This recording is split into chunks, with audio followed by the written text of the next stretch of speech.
Israel Luz e a gente está começando mais um Brasil em Foco, o programa do ILAESE, que é todas as segundas-feiras, a partir das 7 da noite.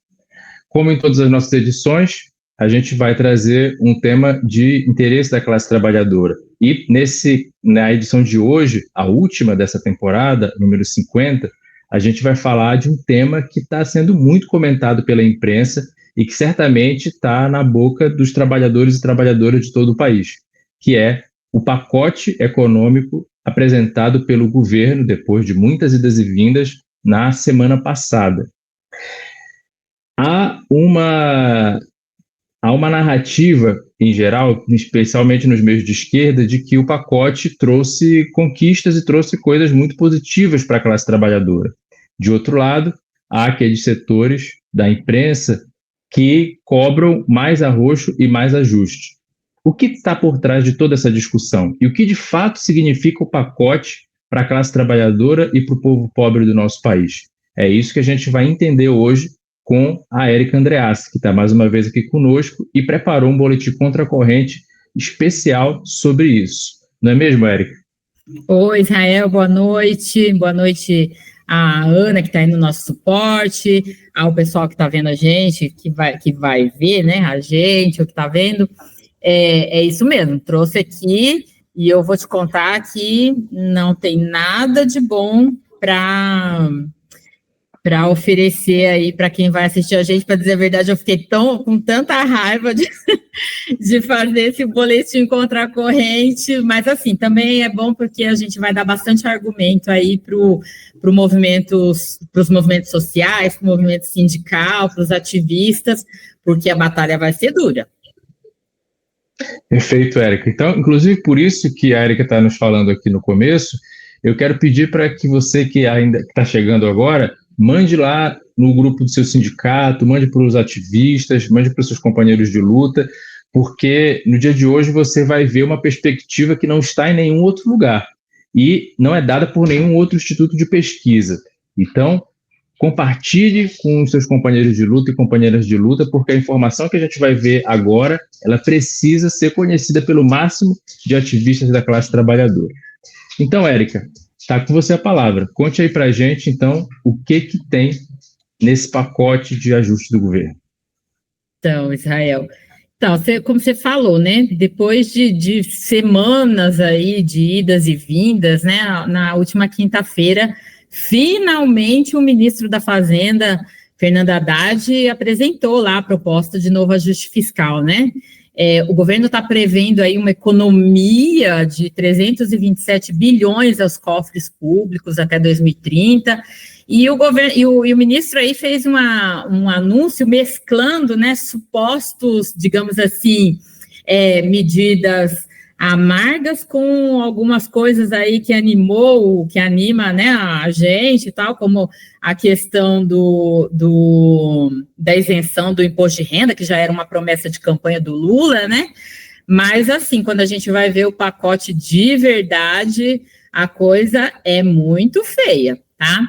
Então, entre as medidas, né, que o governo está propondo aí, são várias medidas, mas assim, eu destaquei as três que eu considero aí que são as principais e que vão impactar assim com muita força o bolso do trabalhador e da trabalhadora, né? Que são as mudanças no cálculo do reajuste do salário mínimo, as regras de concessão do abono salarial, né? O PIS/PASEP, e no BPC, no benefício de prestação continuada, né?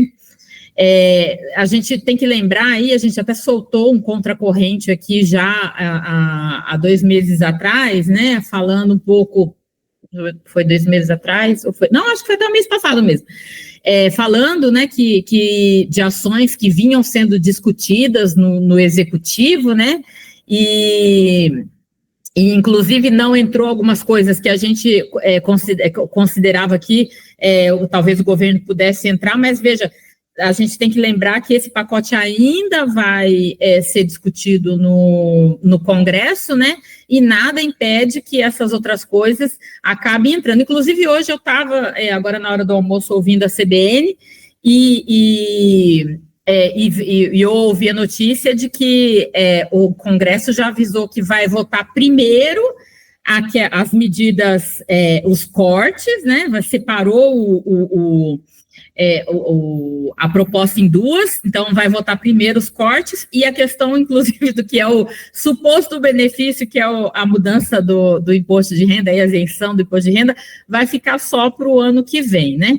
E a gente também não pode esquecer que no Congresso está também circulando uma outra, não é que está ainda, não entrou, né, como uma PEC alternativa, mas já tem uma proposta de uma PEC alternativa que foi proposto aí pela oposição de direita, inclusive aquele deputado Kim Kataguiri e tal, é um dos proponentes, né, que entra nessa questão do fim do teto constitucional. Então também a gente não pode esperar muita coisa aí do Congresso Nacional, não. Então a gente, como eu disse, a batalha vai ser bastante árdua, para a gente convencer a população e o conjunto da classe trabalhadora de que a gente não pode deixar passar esse pacotaço sob risco aí de medidas muito fortes, impactos muito fortes para a gente, né? Então, dessa forma, né, assim, nessa perspectiva, como eu disse, no nosso contracorrente, a gente traz aí a análise das três principais medidas. É um pacote de medidas, mas essas aqui são, digamos assim, de onde o governo espera tirar mais dinheiro, né? Então, primeiro, é o salário mínimo, né? A questão do salário mínimo. Eu considero esse como o principal e o mais nefasto ponto do novo pacote de ajuste do Lula e Haddad, né? Justamente porque ele não vai impactar vai impactar todo mundo, não vai impactar uma parcela, né? Inclusive, ele vai impactar as próprias outras mudanças, né? Como o próprio BPC, que a gente vai ver aqui depois, que tem mudanças também para a concessão do BPC, mas, além de tudo, quem receber vai receber menos, né? E o abono salarial também e tal. Então, isso aqui, o salário mínimo, eu diria que é o principal deles, né? Por quê? Porque a proposta do governo é limitar o ritmo de crescimento do salário mínimo para os próximos anos.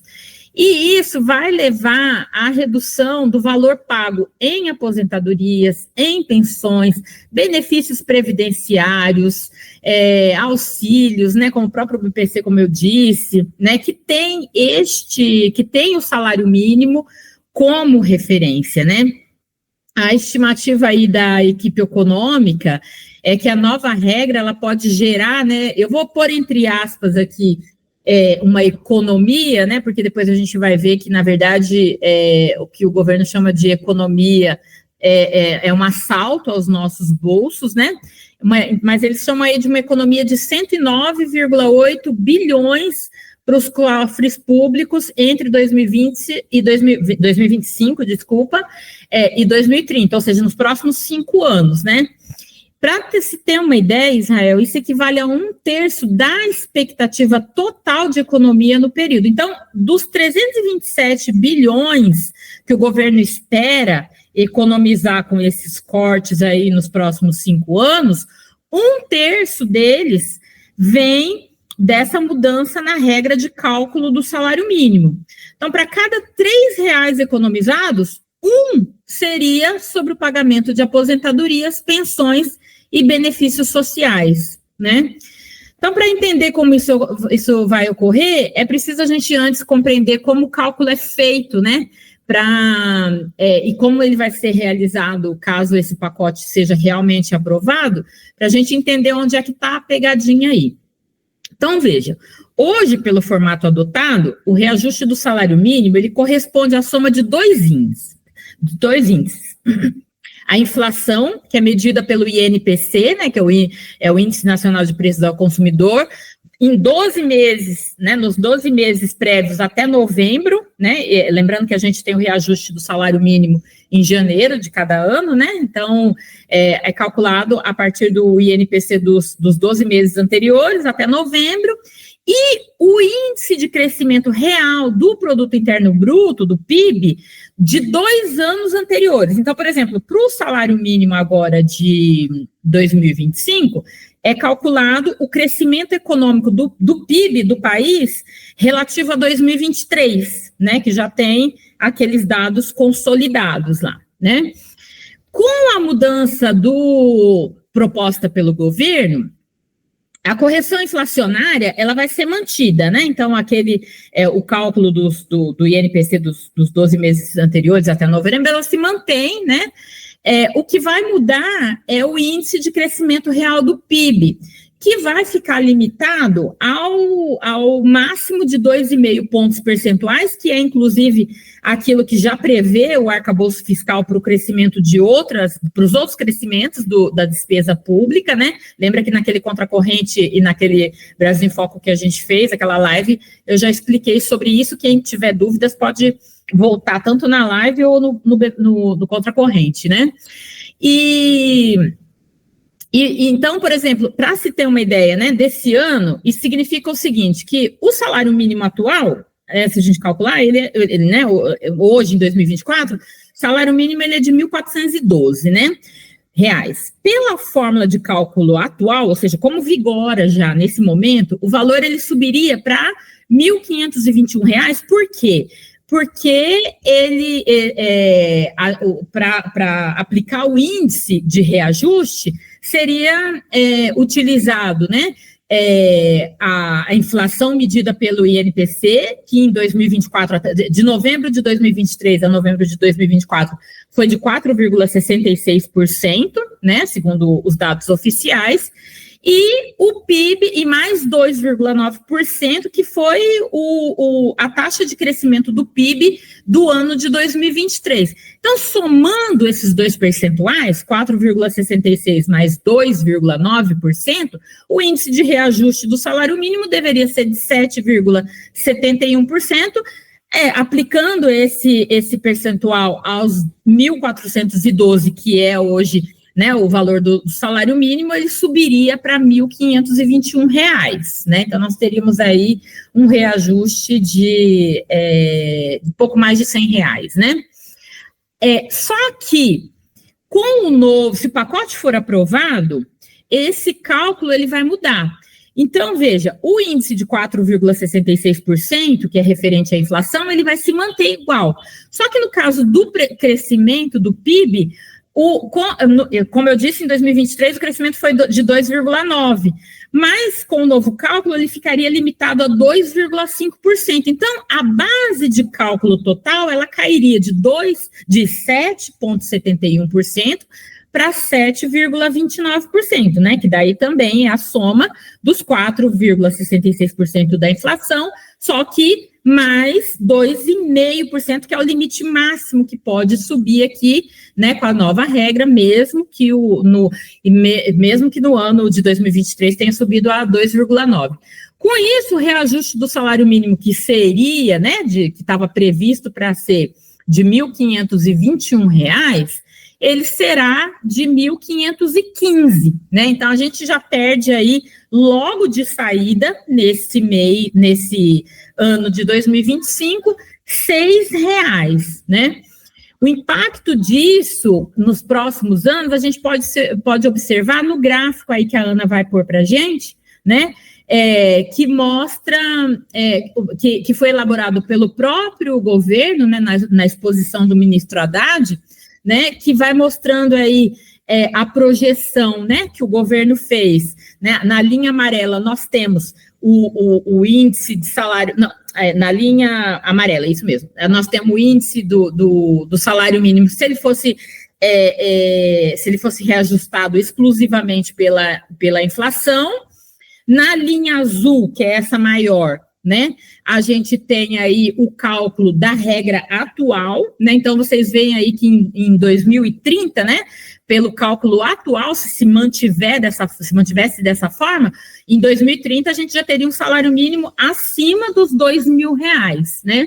E a linha verde, que é essa que está no meio aí, que é com a mudança do governo, né, com a mudança que está proposta aí no pacote, você vê que ela vai crescer, vai seguir crescendo, obviamente que cresce acima da inflação, porque vai ter o aumento real, que vai ser pautado aí pelo PIB de 2 anos anteriores, mas ela vai crescer abaixo, e a tendência, inclusive, você pode ver, que 2025, né, ainda se mantém, é um reajuste muito pequeno, mas 2026 já vai aumentando, 27, 28, quando é 2030 já está bem maior, e isso, obviamente, que se mantém ao longo do tempo, nós vamos ter, né, a boca do jacaré muito aberta ali, né, então, mesmo em 2030, a gente já vai ver que o salário mínimo, que se mantivesse hoje, já ultrapassaria os R$2.000, não chegará sequer aos R$2.000, ficando ali, passando um pouquinho dos 1.800 em 2030, né? Então, a gente vê que o reajuste, porque como tem isso, né? Ele é cumulativo também, né? Então, na medida em que você, num ano, já tem uma redução, nos anos seguintes, subsequentes, você mantendo esse mesmo critério, a tendência é aumentar essa diferença, né? E o impacto para os trabalhadores, aposentados e beneficiários do INSS, dos programas assistenciais de maneira geral, vai ser muito forte, né? Então, veja, segundo o novo cálculo de reajuste, também apresentado pelo próprio governo, a gente só fez aqui, né? Vocês podem ver na segunda, aí nesse novo, nesse gráfico, no segundo gráfico aí que a Ana vai passar, que esse gráfico ele foi feito com base nas projeções que o próprio governo apresentou, né, que o próprio ministro Haddad apresentou na coletiva de imprensa que ele fez na quinta-feira, né? Então, veja, em 2025, a projeção é que esse reajuste, essa mudança de cálculo, ela vai significar 2,2 bilhões a menos no bolso de aposentados e beneficiários do INSS dos programas assistenciais do governo, né? Então, sendo que, de acordo com as estimativas, esse valor ele pode chegar a 35 bilhões em 2030, né? Então, 35 bilhões que será retirado do bolso dos aposentados e dos beneficiários do INSS, dos programas assistenciais, até 2030. Aí a gente fez um cálculo aqui, né, que a perda vai ser de cerca de R$1.000 para cada beneficiário do INSS, aposentado ou beneficiário, que tem o salário mínimo como referência para o benefício, né? Porque, se a gente pegar o total que hoje nós temos, né, de acordo com os dados da Previdência Social, são 26,2 milhões de pessoas, né, que são beneficiários ou aposentados do INSS, e cada uma dessas pessoas deve perder em torno de R$1.000 até 2030 de renda, só com essa mudança de cálculo do salário mínimo, né? Agora, o que é mais grave em relação a isso é que o salário mínimo, ele não é referência só para aposentados, pensionistas, beneficiários dos programas sociais. Ele também serve de referência para a renda de milhares de brasileiros e brasileiras. Segundo os cálculos do DIEESE, né, que foram apresentados no ano passado, mas que foi inclusive atualizado em janeiro desse ano, ao menos 59,1 milhões de pessoas, Israel, têm como referência para remuneração o salário mínimo, né, contando aqui trabalhadores que por contrato recebem um ou múltiplos do salário, né, aí mais os aposentados, pensionistas e beneficiários dos programas sociais, né, o salário mínimo também é referência para uma grande parcela de servidores públicos nos municípios, né, diferente às vezes, né, que o pessoal às vezes acha que servidor público ganha bem, talvez nas esferas federais e estaduais ganhe um pouco melhor, porque eu também não considero que o salário de servidor público, na média, seja tão alto assim. A gente também já falou isso em outras oportunidades. Mas nos municípios, a gente sabe muito bem, principalmente nos pequenos municípios, que o salário mínimo é a referência de uma parcela considerável dos trabalhadores, dos servidores públicos também, né? Agora, além disso, o salário mínimo ele gera impactos indiretos na economia, como, por exemplo, o aumento do salário médio dos trabalhadores em geral, né? A gente sabe que, na medida em que o salário mínimo se eleva, o salário médio do trabalhador e da trabalhadora, né? Ela também é pressionada para cima com essa elevação do mínimo, né? E obviamente que também, ao ser assim, eleva o poder de compra, né? E também a arrecadação de impostos, que a gente não pode, até inclusive a gente vai passar um slide ali que mostra um pouco isso. Então, você tem menos dinheiro, né, ou ter uma redução na elevação do salário mínimo, significa, né, um índice menor para pressionar o salário médio dos trabalhadores, né, significa um índice médio de elevação do poder de compra das famílias, né, e também menos dinheiro arrecadado através de impostos, porque a gente sabe, por exemplo, que, segundo o cálculo do IPEA, né, 53,9%, né, do consumo das famílias volta para os cofres públicos por meio de impostos sobre serviços e produtos, né? Então, veja, se a gente considerar hoje o número de beneficiários do INSS, de empregadas e empregados, trabalhadores por conta própria, trabalhadores domésticos e domésticas, né, que inclusive empregadores, né, que recebem até um salário mínimo,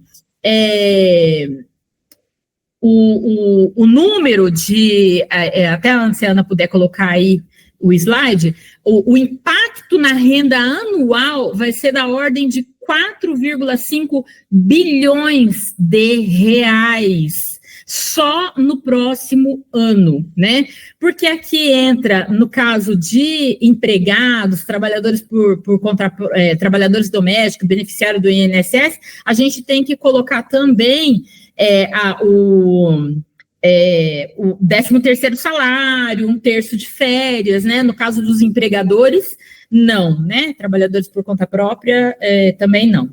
Mas tem um percentual aí que é maior, inclusive, por conta disso. Então, a gente está vendo que é 4,5 bilhões o impacto na renda das famílias. Então, é muito alto, muito. Agora, veja, né? O governo espera economizar para o ano de 2025 cerca de 2,2 bilhão. Né? Só que veja o impacto na arrecadação tributária, vai ser de 2,4 bi, né? Agora, então eu pergunto, como assim o governo diz que vai economizar 2,2 no pagamento dos beneficiários do INSS, né? Porque com a diminuição do salário, só que ele vai deixar de arrecadar 2,4, porque o salário mínimo ele não é referência só para os aposentados e pensionistas e beneficiários do INSS, ele é referência para uma série de trabalhadores e até empregadores e tal. Então, por que eu considero isso aqui é uma grande falácia por parte do governo?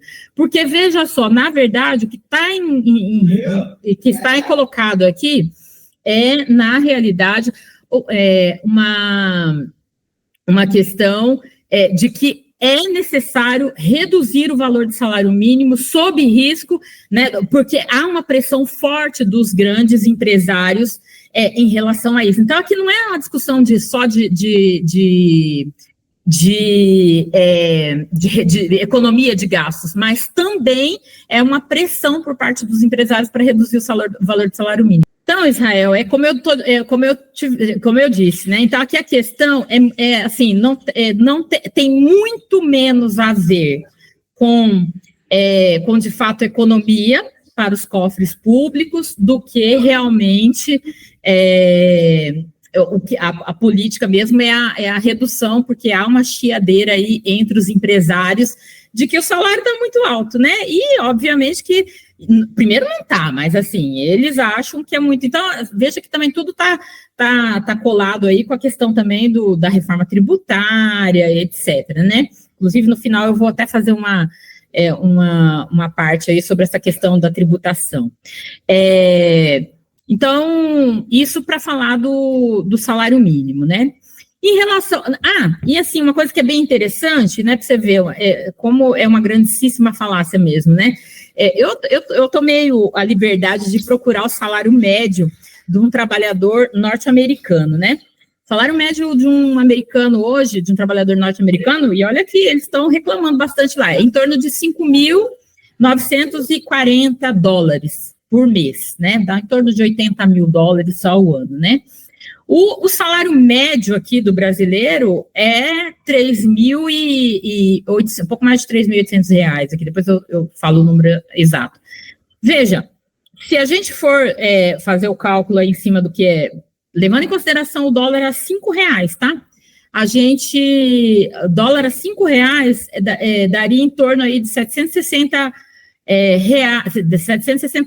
a renda média do brasileiro, né?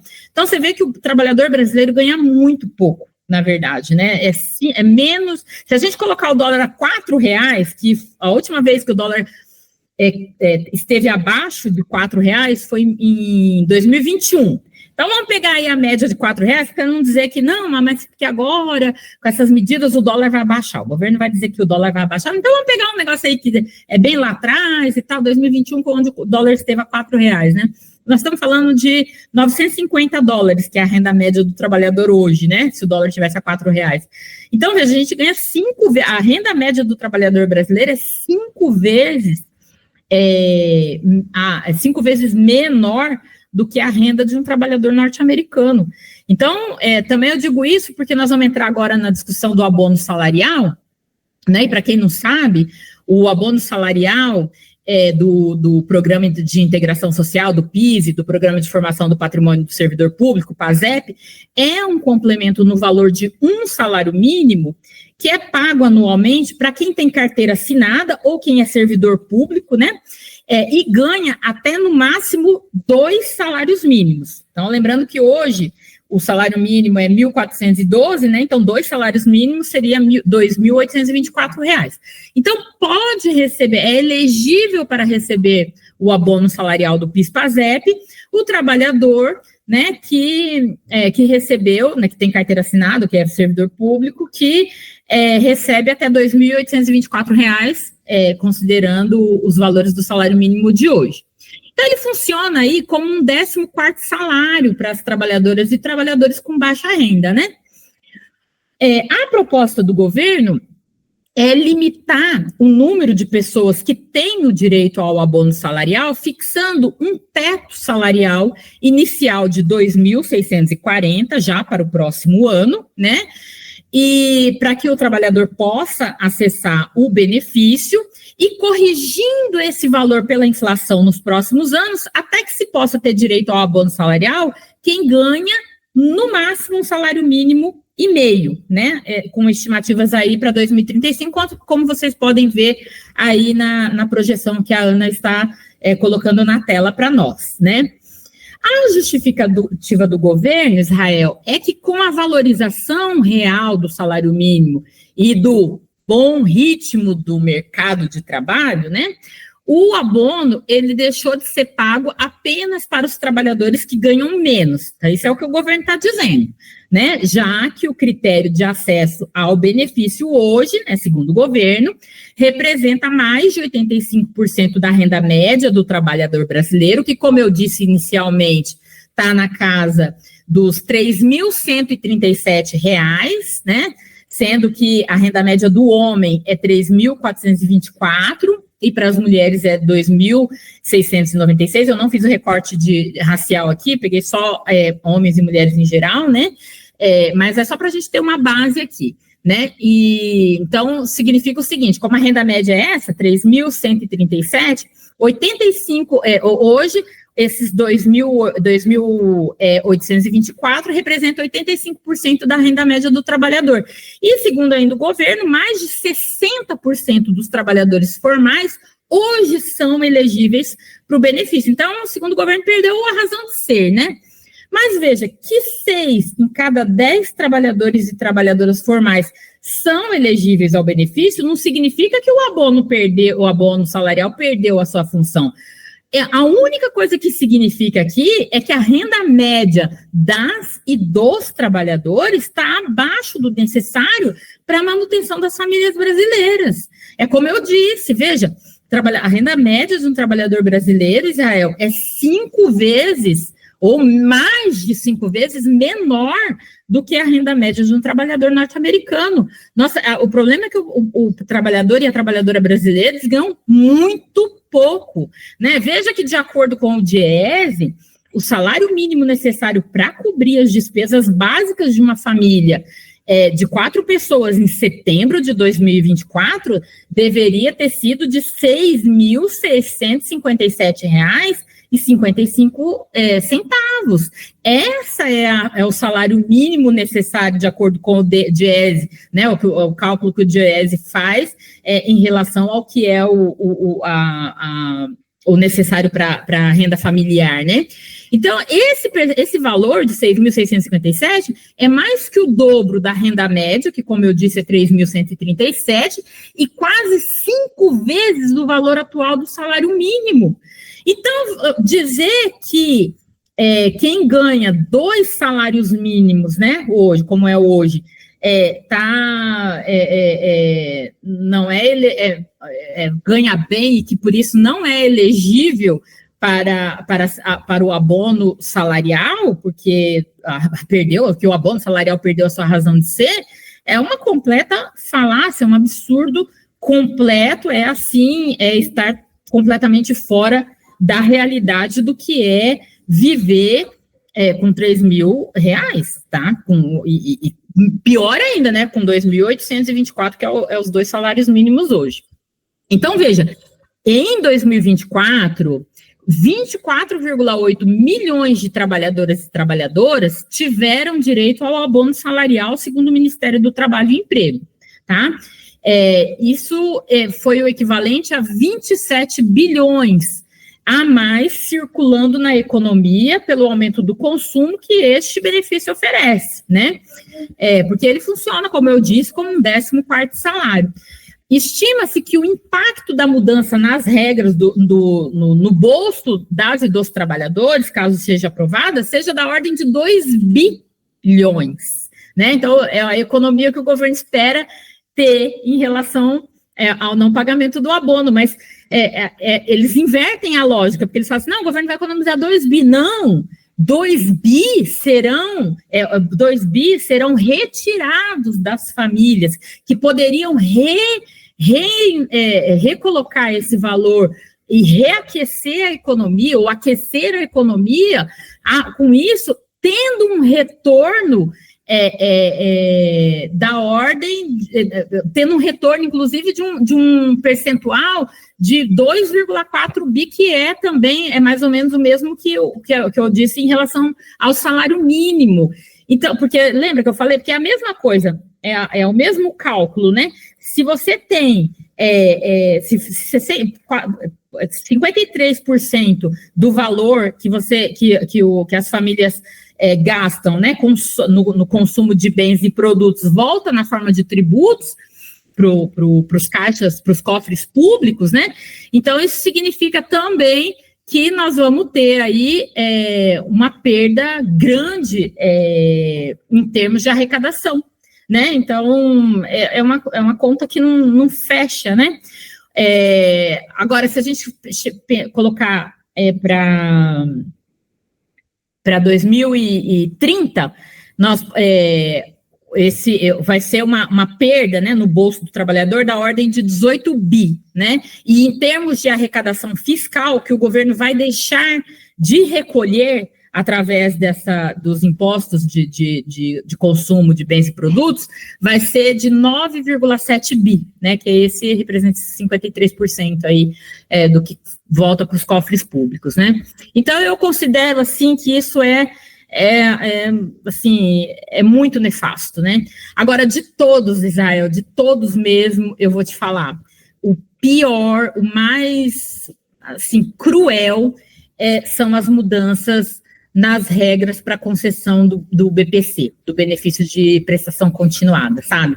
Porque aqui nós estamos falando, até então nós estamos falando de assalariados, nós estamos falando de pessoas que têm uma renda, né, uma renda estável, bem ou mal, né, de pessoas que têm um salário ou uma aposentadoria garantida, ou, né, tem até digamos assim, um complemento, né, que é o abono salarial, etc., né. Agora, o BPC, nós estamos falando de milhares de pessoas vulneráveis, são milhões de idosos e pessoas com deficiência, né? Para você ter uma ideia, assim, segundo os cálculos do governo, mais de 6 milhões de pessoas receberam o BPC em 2024. Nós estamos falando daquela parcela mais vulnerável da população, né? São idosos com 65 anos ou mais, provenientes de famílias em situação de máxima vulnerabilidade, que tem uma renda per capita no máximo 1/4 do salário mínimo, e pessoas com deficiência de qualquer idade, né, que tem condição, que tem a sua condição de vida dificultada por razões físicas, mentais, intelectuais ou sensoriais. Então, assim, essa daqui, para mim, é o de todos o pior, né? Mas, assim, para que o nosso público entenda, né? O BPC é um benefício assistencial, gente, garantido pela Lei Orgânica da Assistência Social, né? Que foi uma conquista, uma conquista constitucional, que tem uma lei própria, né? Que depois foi regulamentado, LOAS, e ela não exige contribuições ao INSS, diferente dos aposentados, seja por tempo de contribuição ou por idade. A gente sabe que o INSS, para você ser aposentado, você tem que contribuir.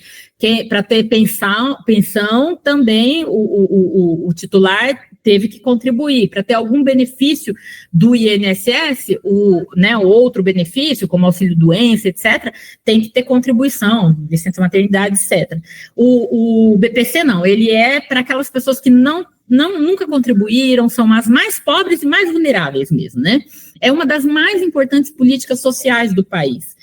E garante um salário mínimo por mês a 2 grupos, né, que são os idosos com 65 anos ou mais de famílias em situações de vulnerabilidade e pessoas com deficiência de qualquer idade, né, cujas condições dificultam a vida cotidiana por razões físicas, mentais, intelectuais ou sensoriais, né.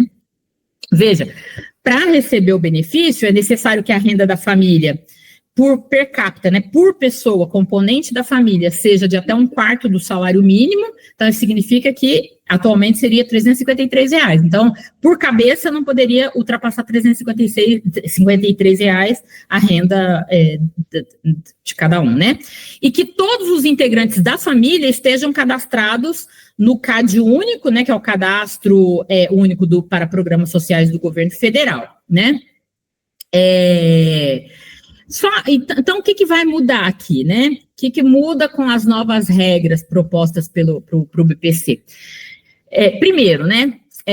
Pelas novas regras, a pessoa, incluindo o idoso, terá que provar que está incapacitada para uma vida independente e para o trabalho. Ou seja, não basta mais ter a deficiência ou ter a idade superior a 65 anos para ser elegível para receber o benefício, né? Mas que a deficiência e a idade não permitam a independência para os atos da vida comum, né?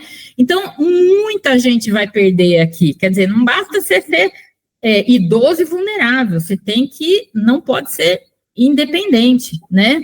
No caso do idoso, no caso da pessoa, da pessoa com alguma doença, por exemplo, hoje, dependendo da doença, como fibromialgia, a pessoa, ela é elegível para conseguir o BPC, né? Mas se ela não ela, mesmo que ela não seja independente para o trabalho, mas se ela não está incapacitada para as atividades da vida comum, por exemplo, como estudar, etc., ela não tem mais direito, né? Então, ela tem que ser incapacitante mesmo.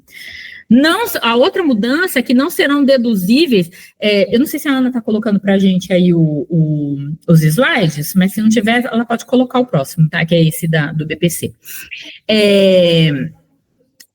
Não serão deduzíveis das rendas familiares que não estejam previstas na lei, ou seja, né? A renda de irmão, filho, enteado, solteiro ou casado, viúvo ou divorciado entrarão no cálculo desde que vivam sob o mesmo teto que o idoso, né, ou deficiente, ou o idoso ou deficiente viva sob o mesmo teto dessa pessoa. Então, veja, porque antes, como que funcionava? Tem uma portaria que regulamenta isso aqui, que é assim, mesmo que você tenha filhos, por exemplo, morando juntos, a gente sabe que os mais vulneráveis acaba morando todo mundo no mesmo quintal muitas vezes, né, na mesma casa, etc. Mas se você tinha filhos, por exemplo, casados ou em união estáveis, né, que também tinham lá os seus próprios filhos, então morava lá na mesma casa, o filho, a pessoa, não, né, o titular da casa, mais a sua companheira, mais os seus filhos, e mais um idoso vulnerável, né? A renda, e mais outro filho solteiro, mais a idosa, etc., né? Então, assim, vovó, filhos solteiros e filhos casados e netos todos juntos. Então, a renda daquele filho casado, que é provedor da sua família ali, né, da companheira e filhos pequenos, ele não entrava no cálculo, né? Então, entraria, no caso, a renda da mulher idosa, do idoso e do filho solteiro, né? Ou se, eventualmente, morasse um irmão do idoso junto, né, que é viúvo ou, né, ou divorciado, que está sozinho, e foi morar com o irmão lá. A renda dele não contava ali para a renda do cálculo do BPC. A partir de agora, vai contar. Então, isso vai tirar, isso vai aumentar, vai dificultar muito para que as pessoas, principalmente para os mais vulneráveis, que acabam se amontoando tudo sob o mesmo teto, para conseguir o BPC. E não necessariamente porque você tem um monte de gente morando junto, significa que aquele conjunto de pessoas ali aquelas pessoas que têm uma renda um pouquinho melhor, dão conta de garantir a assistência a todos os outros.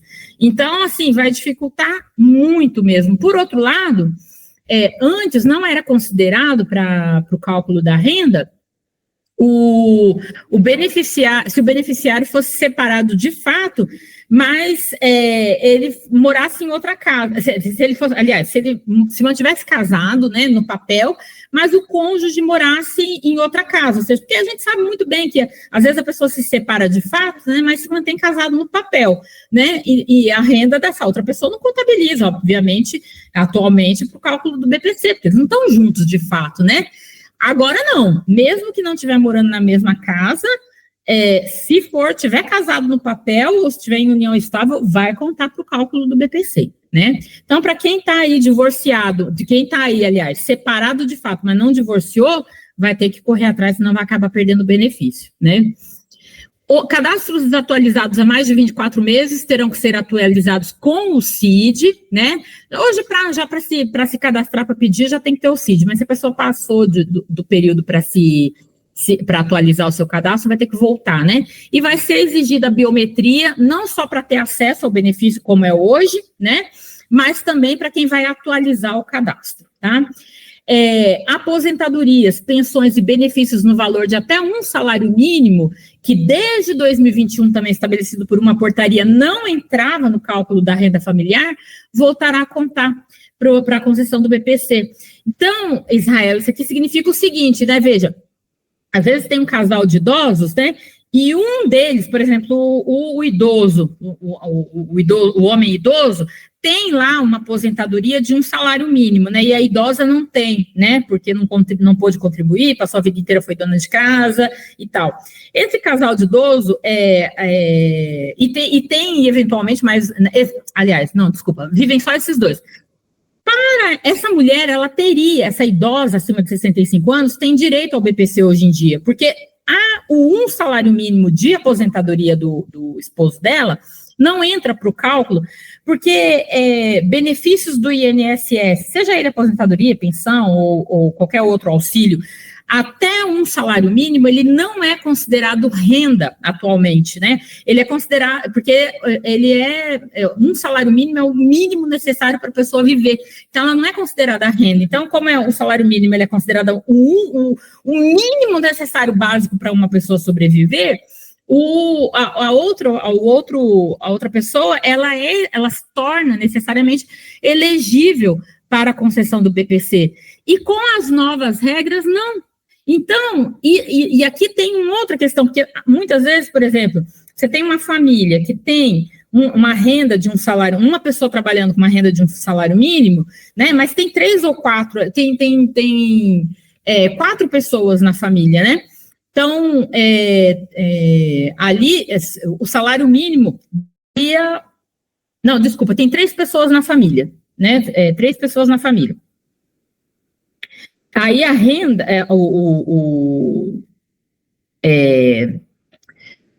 a pessoa ela é elegível para receber o BPC. Tem uma pessoa que é deficiente na família, eu me perdi aqui na minha exposição, me perdoa. Aí uma das pessoas é deficiente, ela é elegível para o BPC.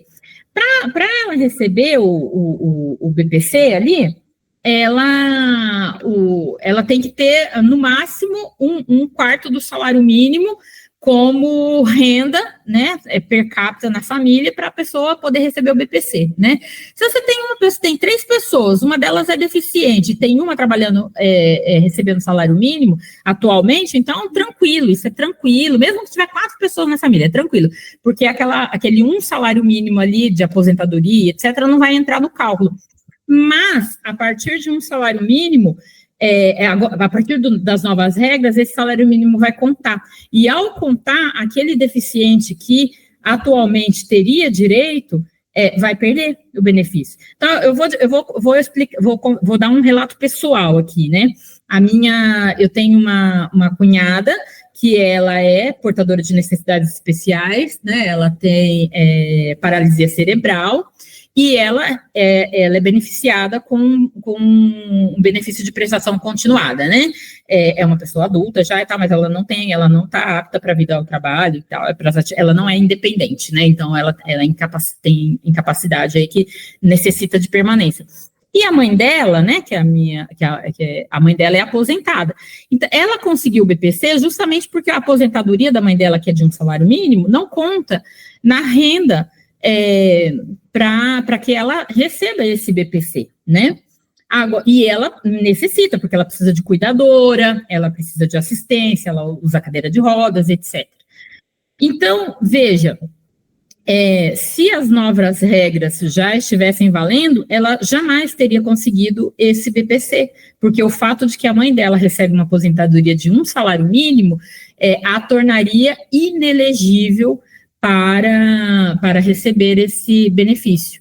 Então, você veja que é terrível, né? Então, ela, obviamente, que sem esse salário mínimo, ela né, a mãe dela não pode pagar uma outra pessoa para ajudá-la nas atividades cotidianas, do dia a dia. A mãe dela também é uma pessoa idosa, não tem condições mais de cuidar dela sozinha, né? Mal pode se cuidar sozinha, quanto mais de uma pessoa deficiente em casa. E não poderia pagar ninguém, porque a única renda que ia ter na família seria esse salário mínimo de aposentadoria que a mãe dela recebe, porque a filha não pode mais receber o BPC. Então, você vê como que isso vai impactar, né? É muito grave, nós estamos em muitas condições, hoje, muitas situações dessa que vão ser prejudicar muitas crianças que eventualmente têm, nós não podemos esquecer que nós tivemos uma epidemia de Zika vírus no país, que impactou muito, né, lá em 2000, lembra de 2014, 2015, que impactou tantas famílias. Hoje nós temos um número altíssimo de famílias que têm crianças com sequelas da Zika vírus aqui, que muito provavelmente vão acabar perdendo o BPC, né, por conta dessa mudança nas regras. Então, assim, é muito nefasto, né? E eu só queria falar mais uma coisinha aqui para fechar, que eu sei que eu já falei muito mesmo, eu falei quase uma hora aqui, que é o seguinte, né, Israel, que é assim, ó, é um ataque muito brutal, que vai tirar verbas das áreas sociais e que serve para quê, né? Esse corte nas verbas das áreas sociais para remunerar o capital privado credor da dívida pública, que a gente já fez uma live aqui explicando que a dívida pública não entra nos cálculos do arcabouço fiscal, né?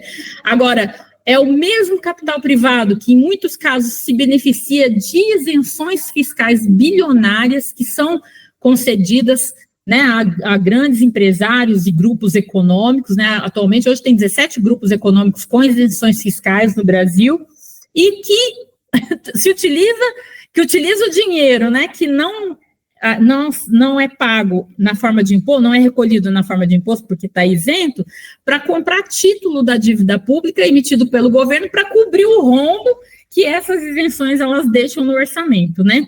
A gente viu lá, quando a gente falou de previdência, que só em 2023 a Seguridade teve um rombo aí de torno de 270 bilhões, né, de déficit, só que, na verdade, só o que o governo deixou de recolher, de arrecadar em forma de compensação tributária e renúncia fiscal foi na casa aí de 274 bi. Assim, eu não estou com não são os números precisos, mas quem quiser mesmo, olha, quem quiser saber os valores precisos, pode assistir a nossa live aí, ver no BCC passado, mas é mais ou menos em torno disso, ou seja, foi em torno de 4 bi aí, que poderia ser de superávit, acabou sendo de déficit, porque o governo deixou de arrecadar por compensações tributárias aí. E que, na verdade, esse rombo é proveniente dessas isenções e, ao mesmo tempo, as empresas utilizam esse dinheiro, sabe para quê? Para comprar título da dívida pública que o governo emite para poder bancar esse rombo. Então, você vê como que tudo está atrelado, tudo está a serviço de remunerar o grande capital, e assim é muito difícil a gente ver uma coisa dessas e não se indignar. Eu confesso para você que foi muito difícil fazer esse BCC por conta disso, mas ao mesmo tempo, assim, estou muito feliz de ter conseguido produzi-lo e trazê-lo aqui justamente para reforçar a nossa luta e reforçar para que todo mundo tenha os elementos, né, os ativistas tenham elementos para poder convencer a população de se colocar em marcha contra esse pacote de ataques. Obrigado. Muito, Érica. Érica, excelente tua exposição. Sendo bem franco aqui, eu acredito que as análises que você trouxe aqui não estão em nenhum, ou em quase nenhum, meio hoje sendo explicadas da maneira que você colocou, de um ponto de vista nitidamente da classe trabalhadora. Eu, pelo menos, desconheço qualquer análise crítica nesse sentido que você trouxe tão bem fundamentada. Então, aproveita e convida a turma a ler. O BCC vai estar quando no site, vai estar sendo distribuído aí nas redes, né? Convida a turma para ler. Então, ele deve estar, seguramente até quarta-feira ele já está aí, vai estar nas nossas redes sociais, vai estar no site do ILAESE, já vai estar aí para disponibilizado para quem é parte dos nossos grupos de WhatsApp, também já vai receber pelo WhatsApp.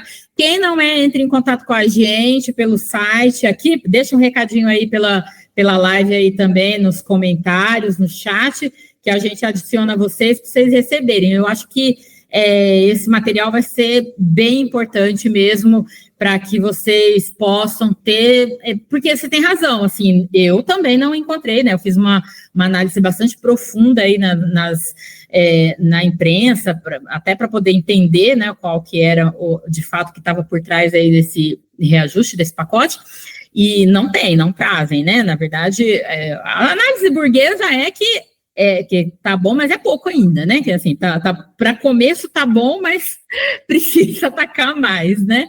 E a gente tem um olhar distinto, né? O olhar do ponto de vista nosso, né? Da classe trabalhadora. Então, eu convido todos a lerem o Contracorrente para se aprofundar, porque eu trouxe aqui uma visão, né, mais relatada, mas lendo vocês vão ter possibilidade de voltar, reler, ver os gráficos com profundidade para entender e tal. E também eu convido a todos e todas que estão vendo a gente a repassar essa live, né, também para as outras pessoas, e nós estamos aí à disposição, né, principalmente para o movimento sindical que queira contatar a gente para que a gente possa fazer essa apresentação. Também estamos à disposição, né, não só eu, mas toda a equipe do ILAESE, né, estamos à disposição para estar aí, porque eu acho que a gente vai precisar muito, muito mesmo. Perfeito. Perfeito, Érica. Queria te agradecer, então, pela exposição.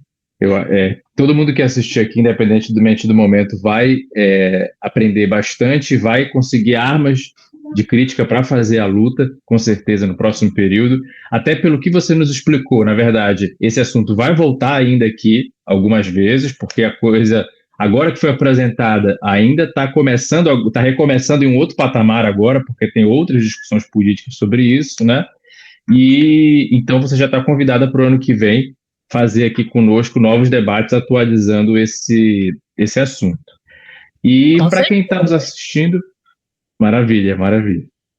E para quem está nos assistindo aqui a qualquer momento, eu queria agradecer por acompanhar essa primeira temporada do Brasil em Foco.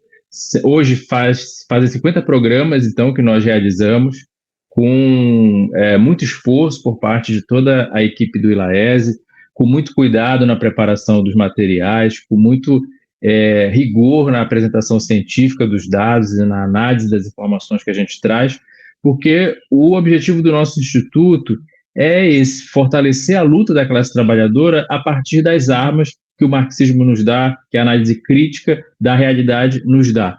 E se a gente conseguiu ajudar nesse objetivo durante esses 50 programas, a gente já está muito feliz.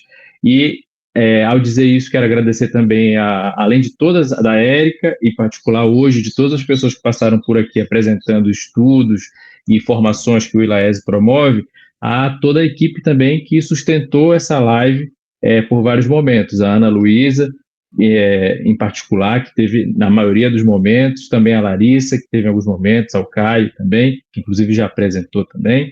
Então, para nós é um grande orgulho ter chegado a esse patamar, e a gente já fica com um convite. Em 2024, esse é o nosso último programa, mas a partir de fevereiro de 2025, a gente começa uma nova temporada com mais estudos e mais discussões que vão fortalecer a luta pela libertação do nosso povo. Então é isso aí, gente. Muito obrigado. Eu espero estar no 100º, hein, Israel? Estou no 50º aqui. Vai estar. Ou por aí. A gente já vamos preparar no ano que vem a agenda para você já estar no 100º para estar na marca aí. Tá bom. Boa noite a todos e todas. Tchau, tchau, gente.